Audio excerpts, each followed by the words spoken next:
igual también os robo un poco.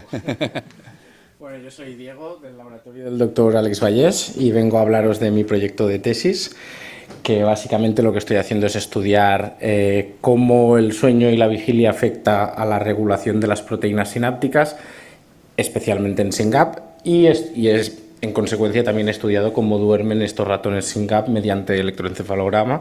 O sea que muchas gracias, Alfredo, porque más o menos me ha hecho ya la introducción de lo que es un electroencefalograma y todas estas cosas, así que voy a poder ir un poco más a por trabajo, que se dice aquí.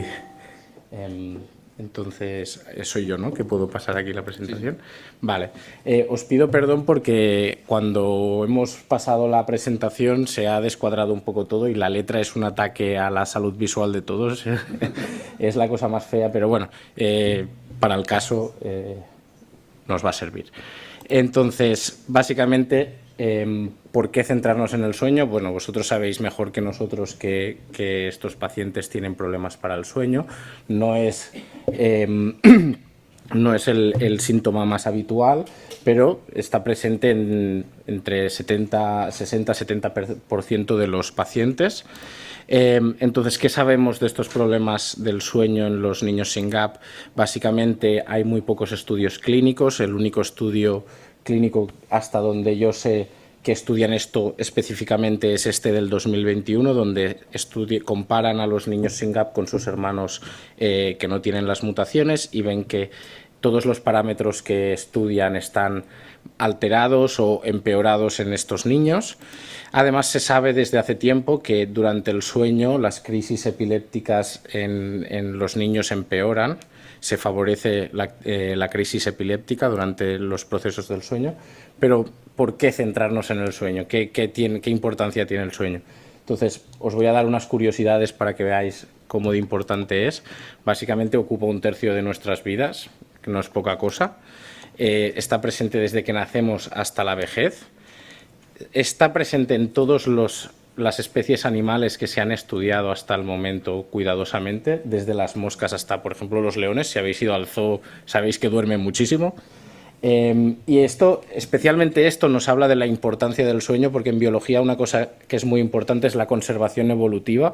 Es decir, el hecho de que desde las moscas hasta nosotros durmamos quiere decir que eso es una ventaja, o algo muy importante tiene que hacer para que se haya conservado a lo largo de todo el reino animal.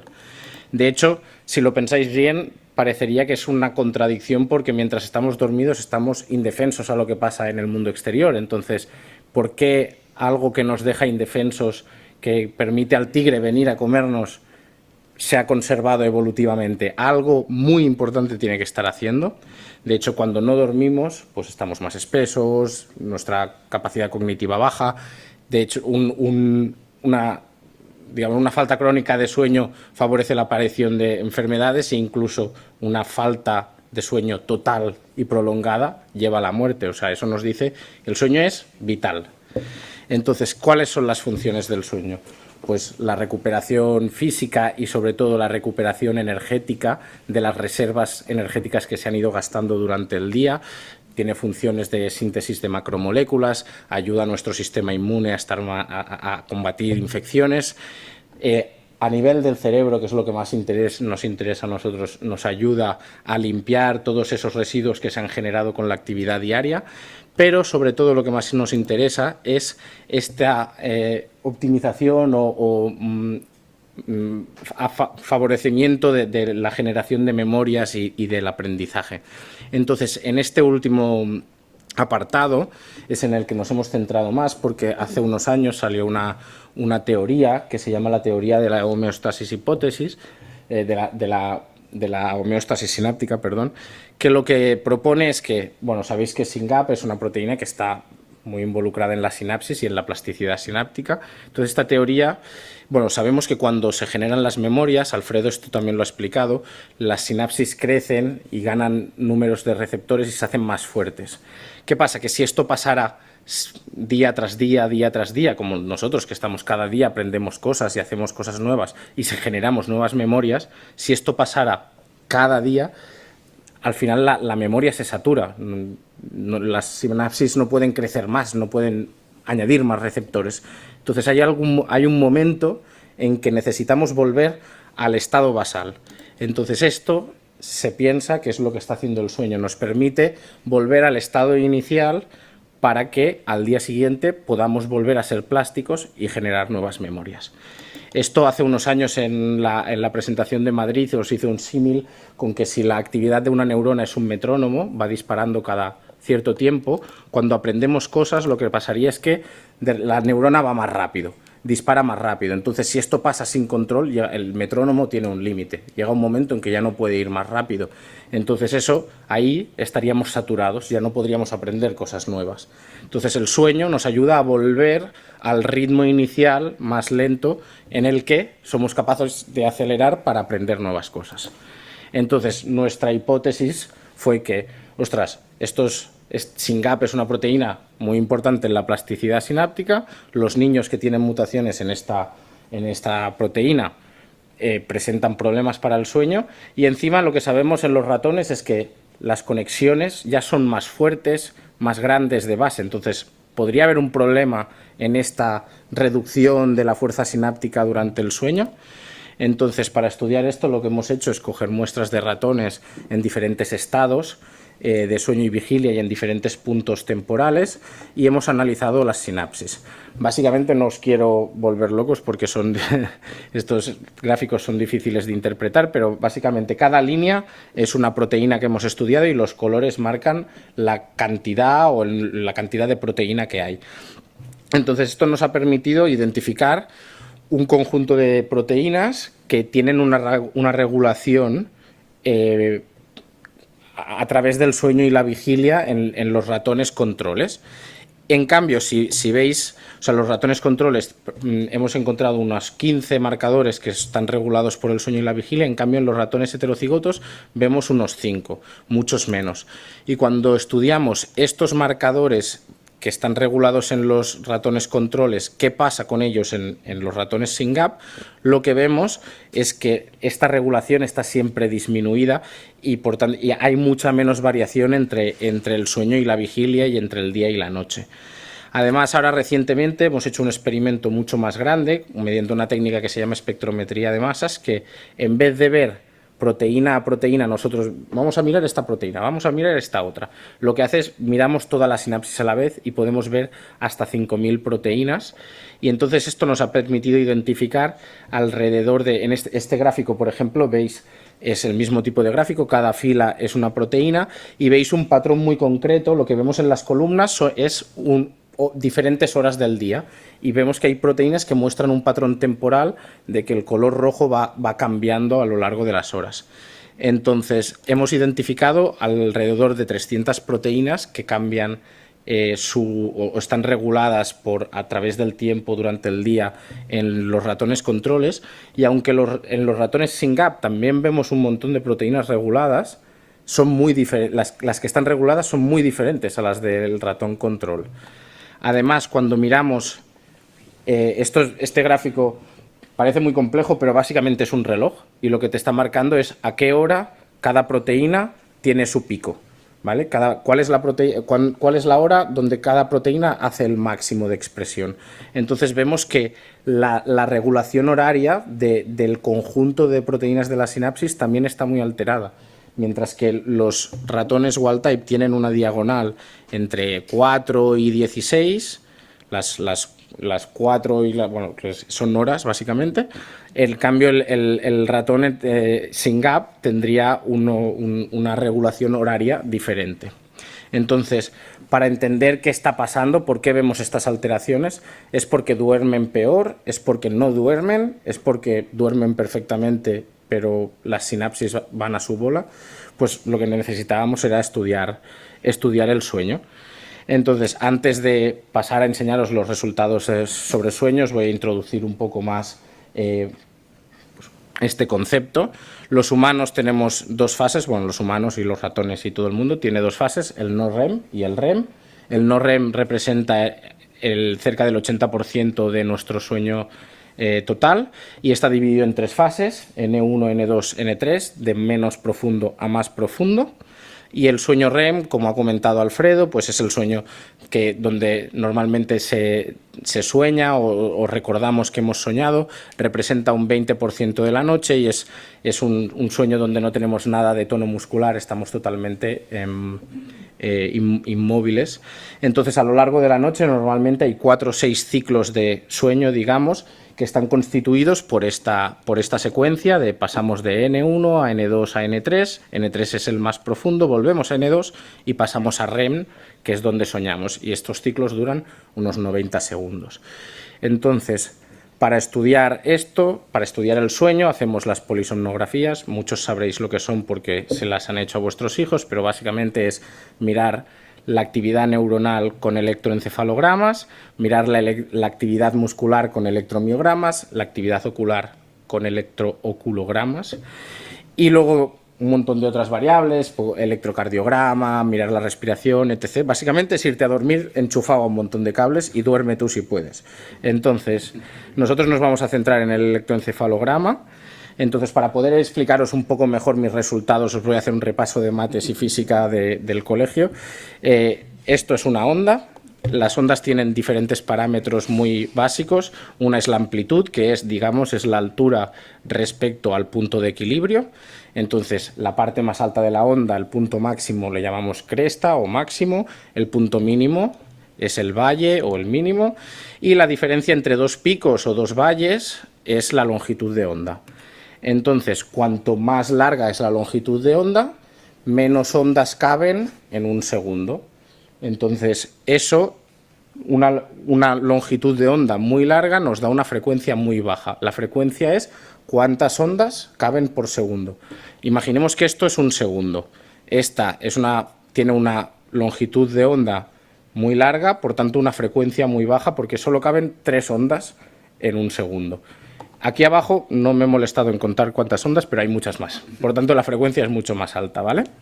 Entonces, lo que hacemos para estudiar el sueño también es ponerles nombres a las frecuencias y, vale, pues unas frecuencias muy lentas son delta, luego un poco más rápidas son teta, luego un poco más rápidas son alfa, más rápidas beta y las más rápidas de todas son gamma. Esto lo usaremos luego para ver los resultados que tenemos.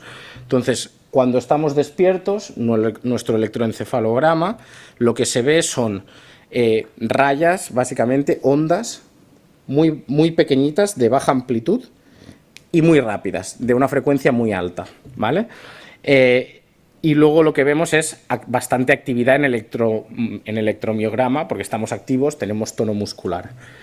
En el sueño no REM lo que vemos es que poco a poco estas frecuencias rápidas de la vigilia se van enlenteciendo, cada vez se hacen un poco más anchas, por tanto menos frecuencias más bajas, y además crece la amplitud, ¿vale? Y la amplitud crece progresivamente. En el sueño más ligero aparecen estas ondas teta. Esto se va luego en el sueño N2, que sigue siendo sueño ligero, se mantienen estas ondas teta, pero aparecen una serie de patrones muy marcados, muy típicos de esta fase, que se llaman las spindles del sueño y los K-complex. Y luego en la fase más profunda, que es N3, este enlentecimiento de las ondas se completa y aparecen unas ondas muy lentas, una frecuencia muy baja, con mucha amplitud, que son las ondas delta.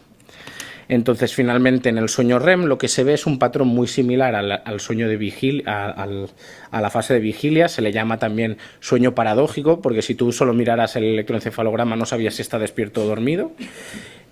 Pero lo que nos permite diferenciar este estado, digamos, son sobre todo el electrooculograma. Como ha dicho Alfredo, hay movimientos muy rápidos de los ojos, y además en el electromiograma, en vez de ver mucha actividad como cuando estamos despiertos, lo que vemos es una atonía total. Nuestros músculos están totalmente relajados. Entonces, ¿cómo duermen los ratones?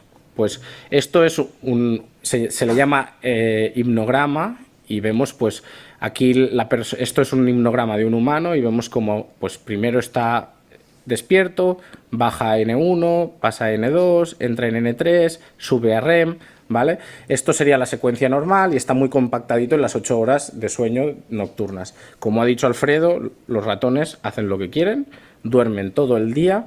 Sí que son animales nocturnos y por tanto tienen más actividad durante la noche y duermen más durante el día, pero duermen a base de siestas, básicamente.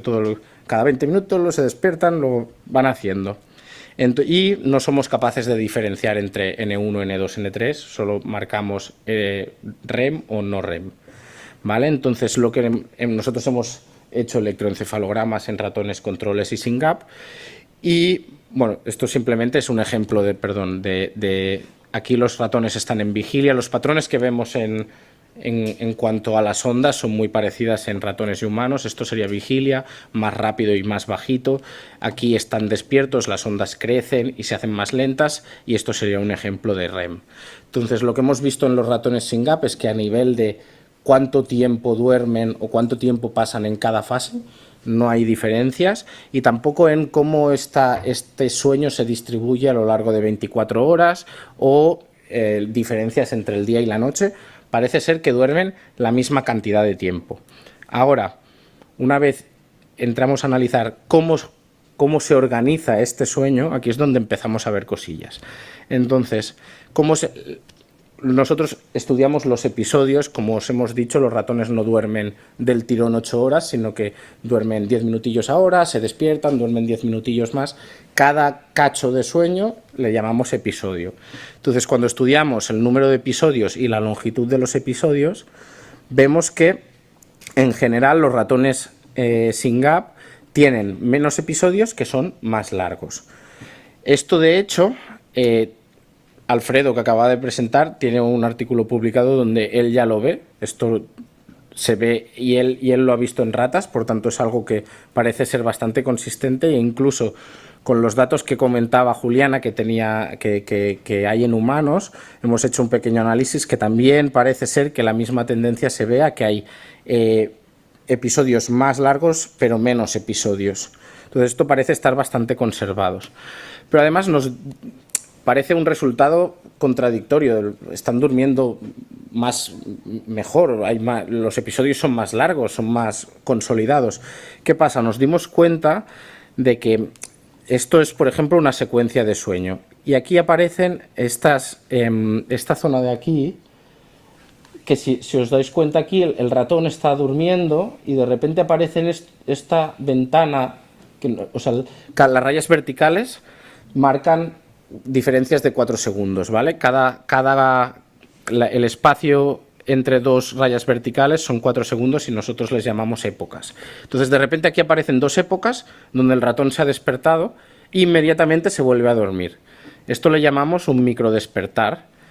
Y lo que hemos visto es que si pensamos, ostras, pues en realidad este microdespertar rompe el episodio de sueño o simplemente y te vuelves a dormir. Si consideramos que esto no rompe el episodio de sueño, anteriormente los resultados que os he enseñado considerábamos que esto es un episodio de sueño, aquí hay un episodio de vigilia de 2 épocas y luego otro episodio de sueño. Si en vez de eso consideramos que todo esto es un episodio de sueño, vemos que los resultados se invierten. De repente, los animales SYNGAP tienen más episodios de más corta duración. ¿Por qué? ¿Qué ha pasado? Pues la diferencia está precisamente en estas regiones, en estos microdespertares, que lo que hemos visto es que los ratones heterocigotos tienen menos microdespertares. Es decir, si veis aquí, estos son los himnogramas que os enseñaba antes, veis que hay un montón de rayas verticales. Cada una de estas rayas verticales que van de la vigilia al sueño no REM es un microdespertar. Bueno, hay algunos que son despertares normales y corrientes, pero estas rayas, la mayoría así que están muy juntas y que luego vuelven a su estado anterior, estos son microdespertares, y vemos que es muy evidente que la cantidad de estas rayas verticales en un ratón SYNGAP están muy disminuidas. Pero además, no solo esto, ¿cuál es la función de un microdespertar? ¿Qué consecuencia tiene que esto esté alterado? Pues como antes hablábamos de que el sueño de entrada parece que es algo contradictorio, estamos indefensos al medio exterior. Entonces, estos microdespertares se piensa que el sentido que tiene es que nos permiten sensar el mundo exterior mientras estamos dormidos, nos microdespertamos un segundo, sensamos que todo está bien y volvemos a dormir. Y esto estaría alterado en este tipo en los ratones con las mutaciones. Pero además, el hecho de que cuando permitimos estos microdespertares formar parte del episodio, de repente no vemos que los ratones controles y los sin gap duermen la misma cantidad de tiempo. Vemos que la cantidad, o no la misma cantidad, sino que la duración de los episodios es la misma, sino que vemos que la duración de los episodios es más corta en los ratones heterocigotos. Eso también nos dice que no solo se están saltando microdespertares, sino que cuando aparece un microdespertar es más fácil que se queden despiertos, que no vuelvan a dormirse. Esto aquí intento enseñaros más o menos una idea de cómo sería este patrón de sueño. Esto es un ratón control donde veríamos que está durmiendo, de repente se despierta 8 segunditos y se vuelve a dormir. En cambio, aquí el ratón sin gap tendría un episodio de sueño que es más largo, pero cuando se despierta se mantiene despierto. Y luego se volvería, al cabo de un rato, se volvería a dormir y tendría un episodio un poco más largo, pero que cuando está cortado se corta definitivamente. Entonces, aparte de esto, hemos estudiado también las frecuencias que vemos en la actividad del electroencefalograma mientras estamos despiertos, dormidos o en sueño REM. Entonces, estos gráficos básicamente lo que enseñan es la fuerza de la potencia que hay de cada una de estas frecuencias dentro del electroencefalograma. Es decir, esta zona, por ejemplo, vemos que hay un aumento de frecuencias o de fuerza de las frecuencias en esta zona en los ratones heterocigotos. De 0 a 5 corresponde sobre todo a delta. Entonces hemos visto que hay un aumento de fuerza en las frecuencias delta de los ratones sin gap. Y, por ejemplo, aquí, estas frecuencias, esta zona, vemos que hay una bajada en la fuerza entre 10 y 15. Pues 10 y 15 sería, sobre todo, alfa, que cuando dormimos, aquí estamos en sueño, no le llamamos alfa, le llamamos sigma. Entonces, tenemos un aumento de frecuencias delta y una disminución de frecuencias sigma. Entonces, hemos intentado estudiar de dónde viene esta alteración en estas frecuencias y qué comporta. Entonces, básicamente no quiero complicar mucho el tema, pero digamos que nuestro sueño está regulado por dos procesos diferentes. Uno es el proceso circadiano, es decir, un ritmo de 24 horas. Pues los humanos somos diurnos, dormimos durante la noche, por tanto, el ritmo circadiano nos marca que durante la noche tengamos más necesidad de dormir que durante el día. Eso es el proceso circadiano, proceso C. Luego está el proceso S, que es, digamos, una presión, una necesidad de dormir. Y esta es una presión que se va acumulando con el tiempo que llevamos despiertos y se disipa con el tiempo que estamos dormidos. Es decir, tú estás a las 10 de la mañana, tienes menos sueño que a las 12 de la noche, no solo porque sea de día, sino porque te acabas de despertar. A las 12 de la noche llevas 15 horas despierto y se ha acumulado una presión para dormir. Entonces, las ondas cerebrales están reguladas también mediante estos dos procesos. Entonces, sabemos que las frecuencias sigma se regulan de forma circadiana. Entonces, aquí vemos, por ejemplo, esta regulación circadiana que presenta sigma. El azul son los ratones controles, los naranjas son los ratones sin gap, y vemos que en general la regulación circadiana de sigma está conservada, pero es cierto que parece que hay una reducción de la amplitud.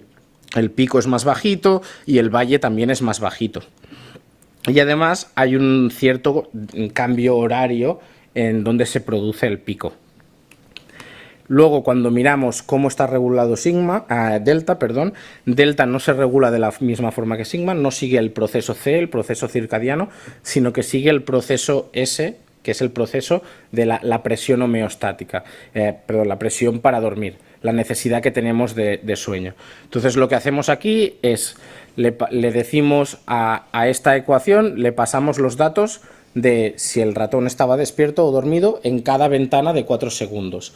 Y esto nos genera un modelo de la presión que tiene este ratón para dormir, que básicamente está representado por las líneas negras.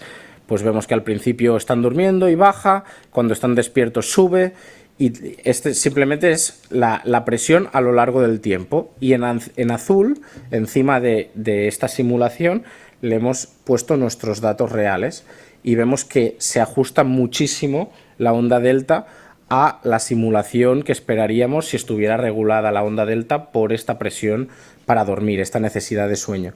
¿Qué pasa en los ratones SYNGAP? Pues básicamente lo hacen bastante bien. La presión para dormir, la necesidad de sueño está conservada. Entonces, básicamente, hemos encontrado a nivel de frecuencias, hemos encontrado estas diferencias, este aumento de delta y esta disminución de sigma, pero sabemos que la regulación temporal de estas frecuencias está conservada. Es decir, a lo largo del tiempo siempre hay más delta. En los ratones SYNGAP, delta está siempre por encima de los ratones wild type y sigma está siempre por debajo de la de los ratones controles. No hay un problema en la regulación. Eso nos está diciendo que el problema está en la onda en sí, en el mecanismo que genera la onda, que en un caso pues igual es hiperactivo y en el otro estaría pues un poco más disminuido. Esto no podemos, es una hipótesis que tenemos, necesitamos comprobarla. Y con esto ya acabo. Entonces, las conclusiones básicas sería que hemos visto que hay una alteración en los ratones SYNGAP en la forma que las proteínas están reguladas a través de las 24 horas y del sueño y la vigilia. Hemos encontrado una alteración en la microestructura del sueño, como el sueño en general, la cantidad de sueño es normal, pero la organización interna del sueño está alterada.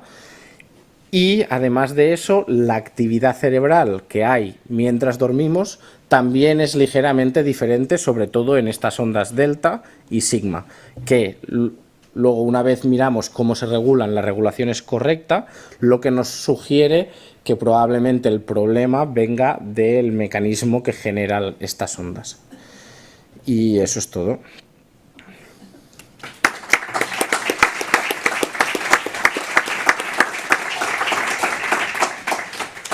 Muchas gracias, Diego. ¿Hay alguna pregunta, Paco? ¿Ahí? ¿No?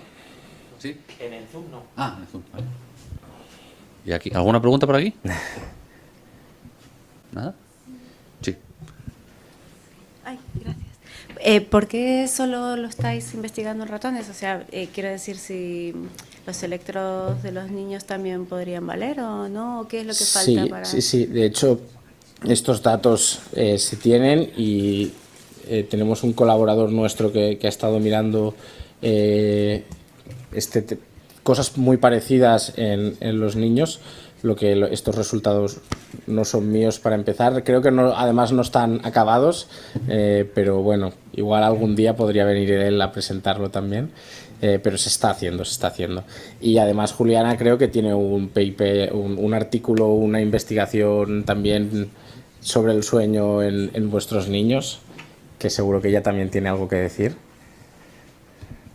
Hola, sí, para el año que viene presentamos los resultados. Sí, de momento aún no, pero sí estamos valorando con la polisonografía de varios de los pacientes y con la melatonina y la orina también que hemos recogido. Entonces ahí tendremos los resultados, que la idea es sí presentar en nuestros pacientes un poco corroborar, a ver si vemos el mismo, si no.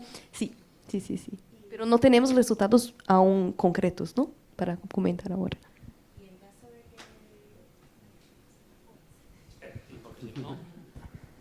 Había otro micro.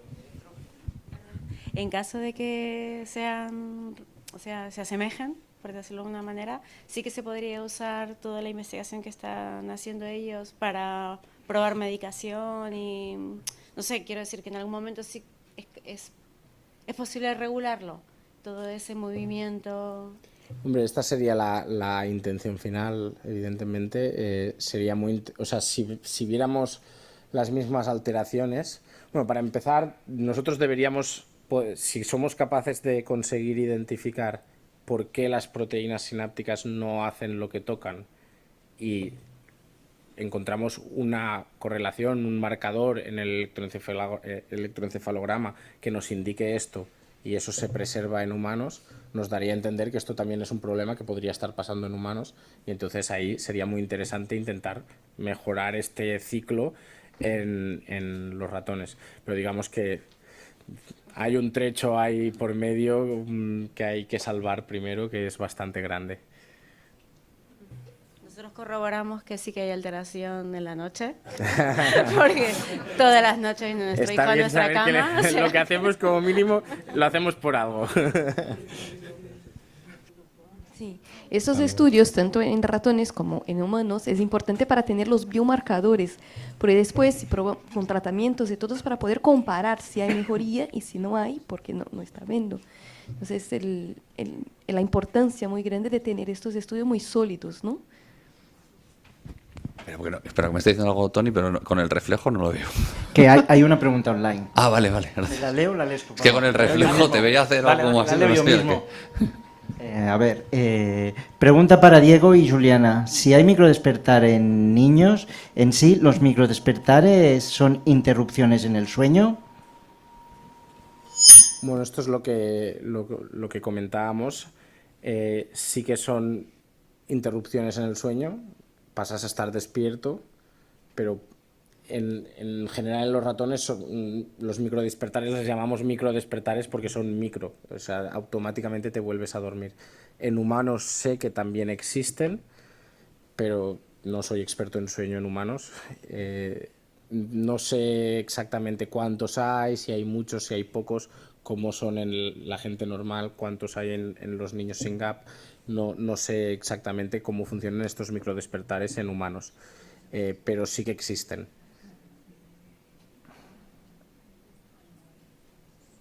Lo que pasa es que también la función que comentábamos de los microdespertares, estas como evolutivas de sensar un poco el mundo exterior y evitar problemas, evidentemente en humanos han perdido un poco la función porque estamos en la cama tranquilos y nadie nos va a venir a atacar. Entonces, esta funcionalidad de supervivencia del microdespertar ya se ha perdido un poco. Entonces, no sé cuál sería la relevancia clínica de la falta de microdespertares en los pacientes sin gap. Lo que sí que tendría más relevancia puede ser es este aumento de probabilidad de que mientras que una persona sin la mutación igual tiene un microdespertar y se vuelve a dormir, el niño con la mutación, la probabilidad de que no se vuelva a dormir sí que está aumentada. Eso sí que sería más clínicamente relevante, no tanto la falta de microdespertares, quizá.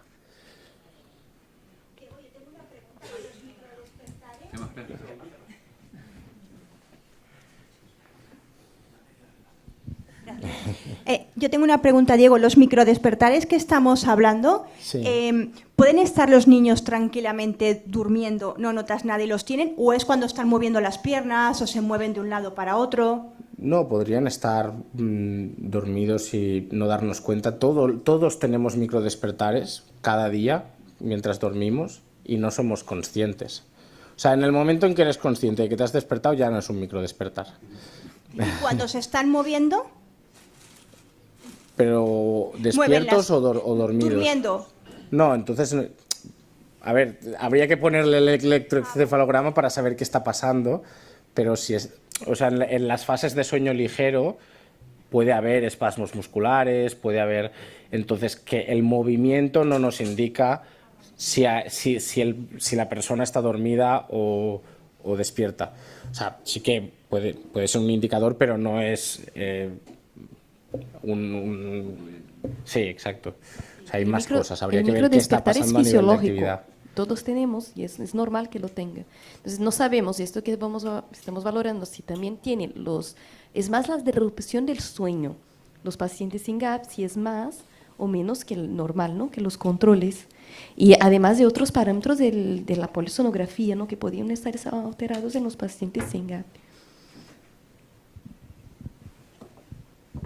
Que, si os parece, pasamos a la... Es que, o sea, como tenemos a Andrés esperando al otro lado, y al fin y al cabo nosotros estamos todos aquí, ¿no? Si luego hay más dudas, lo podemos ver contigo. Gracias, Diego.